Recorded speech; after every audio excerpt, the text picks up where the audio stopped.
Hello friends, movies all অ্যাবাউটে আপনাদের স্বাগত। শাকিব খান, মিমি চক্রবর্তী, চঞ্চল চৌধুরী অভিনীত তুফান মুভির নতুন গান ফেঁসে যাই ড্রপ করা হয়েছে। গানটি গেয়েছেন হাবিব ওয়াহিদ। এক কথায় যদি বলি তো এই গানটা খুব অ্যাভারেজ লাগলো আমার।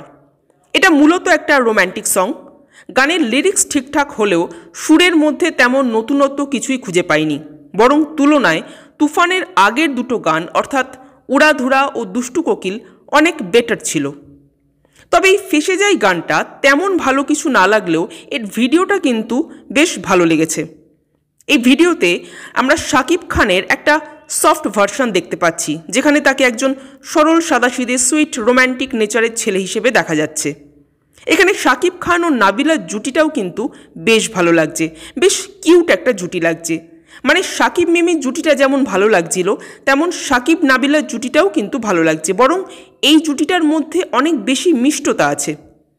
এখানে ড্রেস, মেকআপ সব কিছুতেই 90s লুকটাকে তুলে ধরার চেষ্টা করা হয়েছে, যেটা বেশ ইন্টারেস্টিং। ওভারঅল কিন্তু এই গানটা আমার 50-50 লাগলো। আপনাদের কেমন লেগেছে কমেন্ট করে জানাবেন, আর আমাদের ভিডিও ভালো লেগে থাকলে প্লিজ লাইক, শেয়ার ও সাবস্ক্রাইব করতে ভুলবেন না। Thank you.